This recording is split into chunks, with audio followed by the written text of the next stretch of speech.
I think it's safe to assume that if you're here, it's either your very first time opening OBS Studio, your very first time as a streamer, or maybe you're getting rid of slobs and you're trying to use OBS Studio, which you should be doing, by the way. We're not a slobs household. You should be using OBS Studio and not Streamlabs OBS for like a whole magnitude of reasons. Or maybe you just follow me on Twitch and I forced you to come over and watch this video. Either way, this video is going to be all about setting up your very first stream as simple as we possibly can. If you're starting your very first stream, I know that OBS Studio, it can be kind of overwhelming and maybe a little confusing, but don't worry, I'll walk you through it. I'm going to make it as simple as we can. The only programs that you're going to need to download for this are OBS Studio, which chances are you probably already have. And if you have OBS Studio, you probably already have the OBS Websocket plugin. If you don't, I'll give you some details on how to download that. I'm going to explain everything you need to know about the OBS Websocket plugin anyway, but don't worry, it's just as simple as downloading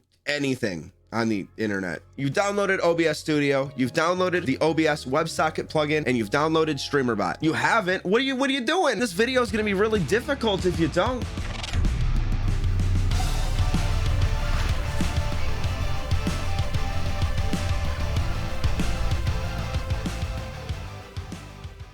Okay, and now we're gonna look up the OBS WebSockets. This is a plugin that allows things to interact with your OBS. Like how I have this blur filter, that's a plugin. If you don't have the OBS WebSocket plugin, then you're not gonna be able to use things like blur filter or Streamer.Bot, basically anything that controls OBS. You're gonna need this. You can simply type in Google OBS WebSocket plugin. It'll be the very first one. Go right over here, you click on download. Downloading Streamer.Bot is as easy as typing in Streamer.Bot in your URL search. You can download Streamer.Bot. You can also download Twitch Speaker, which allows you to control Streamer.Bot or your OBS with your voice if you want to do that. The hard part is going to be OBS. Can I just put OBS here without getting Inception? If you open up your OBS for the very first time, this is what it's going to look like. Nothing. When you first open up OBS Studio, I know that it looks super confusing. Over here is your scenes tab. This is every single scene that I use in my OBS Studio. This is not what your common Twitch streamer's OBS looks like. This is probably not what your OBS is going to look like. The very first thing I want you to do when you open up your OBS is go to File, Project Settings. Click on the Video tab, and I want you to run your stream at 720p, 30 frames per second. Cool? Unless you have like 2 powerhouse PCs, a bunch of 4K cameras, and even then, honestly, there's no need to run your stream higher than 720p and 30 frames per second, especially for a common setup. I mean, hell, most Twitch viewers, I mean, at least 30% of Twitch viewers are on mobile, and they aren't even viewing it better than 480 in the first place. Now, this is something I recommend to every single streamer, whether you're streaming directly from your laptop like I used to do, and you have your gameplay directly hooked in through like a cam link. When I first started streaming, I used to use OBS Studio directly on my laptop. I would do all of my gaming through a video capture device with an Elgato cam link. I would plug my PlayStation 4 directly into my laptop, so that way my PC didn't have to handle all of the gaming. The cam link and the PlayStation 4 handled all the gaming, and my laptop itself just had to handle the stream. I created a bunch of blank scenes just for the video. So basically we're gonna go one at a time, and we're gonna turn these scenes into scenes that we would actually use in our OBS setup. So let's create this first scene. What I'm gonna do is add.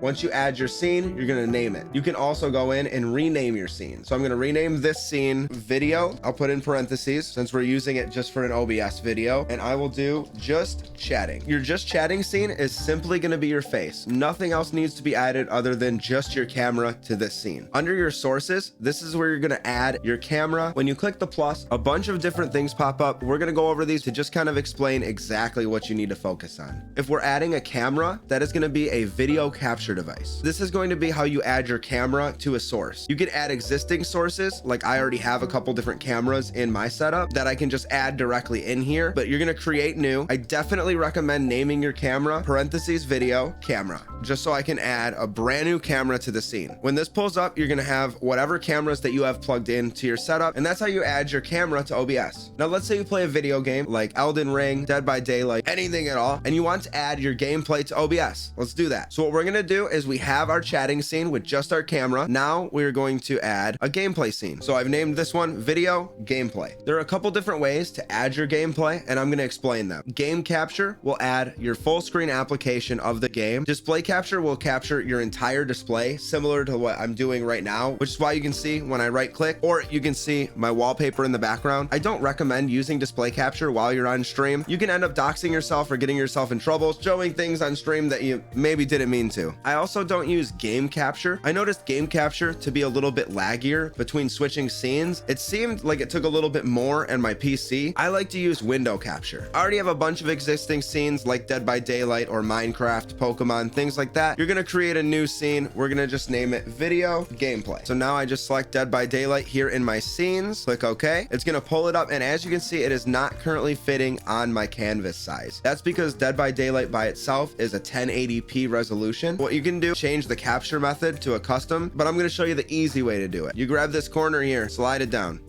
pull it up. And now let's say for some reason you can't get your source to fit. You can shift click and drag your scene. You're not going to want to do this because as you can see, it actually stretches your gameplay out. You're just going to want to grab and just click and drag. If you don't have a camera, you're done. If you want to add a camera to the scene, you can add your camera just by adding a video capture device, just like we did earlier with our just chatting scene, by adding an existing camera to this source as well. And now you're probably thinking, legit, I use Streamlabs. How do I get an overlay? Where's my overlay tab? There is no overlay tab. OBS does work a little bit differently, but it's super easy. Click add. We're going to go ahead and open up a media source. Now I have a lot of existing media sources, and I'll explain that. Overlays in OBS are as simple as adding a media source. I'll name this one overlay for the sake of things. Everything that I have in my overlay here is completely free. So I mean, there are definitely ways around spending money on an overlay. I would recommend Googling free overlays for Twitch streaming, or you can use programs like Nerd or Die or Fiverr to even commission an artist to make an overlay specific for you. All right, so I've added my camera border. As you can see, the actual overlay itself is relatively small in comparison. I have all this dead space up here, but what you don't want to do is grab and drag this down because now the overlay itself disappears. What you want to do is alt click and drag, and see how it turns green. Now that means you've actually cut the scene. You got to be careful because you can actually cut into the overlay, and now that section of the overlay is gone. So you have to alt click, make sure to pull it out. I like to make sure that there's not a lot of dead space around my overlay. And now you can drag your overlay to make it bigger or smaller. Generally, you're going to put it up in the corner. You'll throw your camera in it and it goes right over your gameplay and you're good to go. In OBS, there is something called a nested scene. A nested scene is a scene where absolutely nothing happens.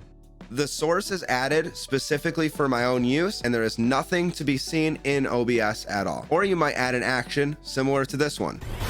I look like I need your power, which will replay this action over and over again, but then we hide it. And the reason that you would use a nested scene is, let's say our gameplay scene here, we want to add a follow alert or something along those lines. You'll create a nested scene, and I created this scene. I literally just named it -- nested -- so I have like kind of a bookmark in between your scenes, and you can actually move your scenes up or down if you want to. But this separates all of my nested scenes from the scenes that I actually use. So to keep it nice and simple, I've created a nested scene. I just created a brand new scene, name it alerts. Under my alerts, I've created every single action I want to occur when I get a new follower, a new subscriber, any sort of bits or subs, any sort of alert I have on this scene. So I created a folder in OBS. You can right click and add a group, or you can just right click and add a text file, which I've done here. I created the text file that says thank you for following. If you right click, you can add transitions. I've added slide transitions to both of them. You can do fade, cut, any sort of transition that you want. So every time this source turns on, it slides in. Every time this source turns off, it slides out. So whenever I get a new follower, I have Streamer.Bot turn this source on, and then I set up a delay, and then I have it turn off. Simple as that. I also have this pop up. So whenever I get a new follower, these pop in just like that, and it plays an audio cue as well. And I also did the same thing with my subscriber alerts.